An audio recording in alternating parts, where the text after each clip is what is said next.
Instala el ciclo de la vida como una espiral, donde todo vuelve al mismo sitio, pero nunca es igual. Y entonces los recuerdos de juventud del hijo, del príncipe en este caso, hacen que el padre vuelva a experimentar, y la madre también, esos recuerdos, y todo a través de un fenomenal personaje que es Ivonne.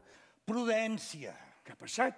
Si ha passat que ara ell és allà baix y la festeja. Aquí estamos en un reinado imaginario que en el fondo pues es un poder que entra un elemento extraño, y este elemento extraño no es aceptado por el resto de gente. Provoca en ellos que salga todo lo malo que tiene cada cual. O sea, con su silencio hace que todo el mundo vaya sacando pues lo que tenga feo. És tan tímida, tan agradable, tan calladeta. Només li falta parlar una mica de tant en tant. Angelet del cel, de tant en tant has de dir alguna cosa, no costa gaire. De vegades s'ha de dir alguna paraula, filleta. Ho exigeix la decència, la més elemental de les decències. Digue'm el que tens al cap i així sabrem si tots dos pensem el mateix. Va, digue-m'ho a l'orella. Ignasi, de què parles? Ja veig que tu també tens els teus secretets.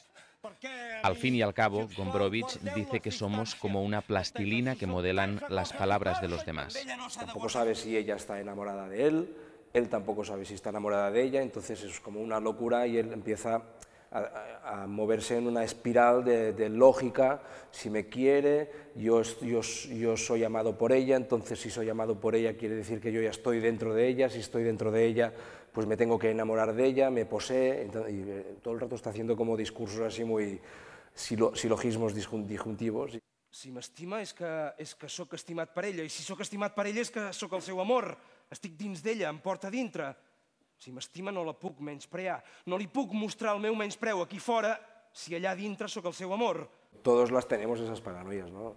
Pero Gombrowicz lo hace un poco en clave de farsa y de incluso teatro del absurdo ahí en medio que provoca la risa del público, pero sí, en la vida nos emparanoiamos y empezamos a pensar en una cosa y a dar vueltas y no nos volvemos locos, pero casi. Els meus pares es miren per culpa de la meva promesa. El meu pare mira la meva mare i la meva mare mira el meu pare per culpa de la meva promesa. Felipe, no em facis sentir com si estigués boig. El silencio inquietante de Ivonne cuestiona las identidades, levanta las máscaras y destapa verdades ocultas, pecados olvidados.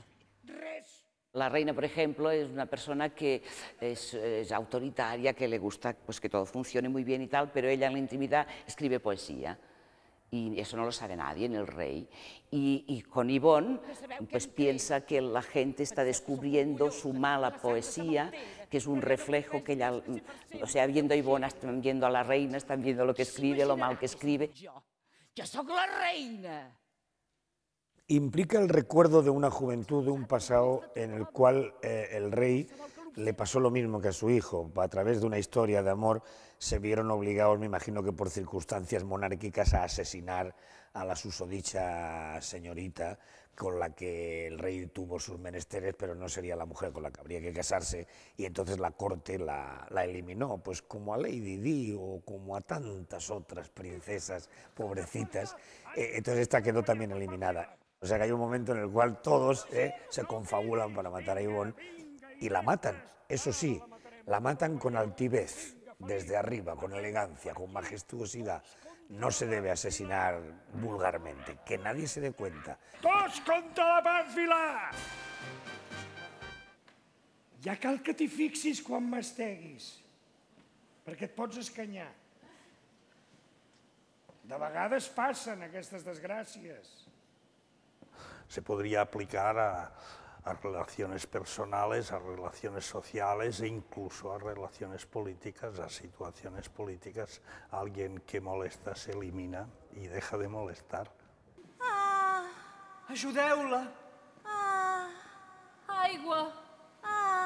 Doneu-li copets a l'esquena. Ajudeu-la! Pobra desgraciada! Quin accident més terrible! Una catàstrofe. Ja és cadàver. S'ha mort.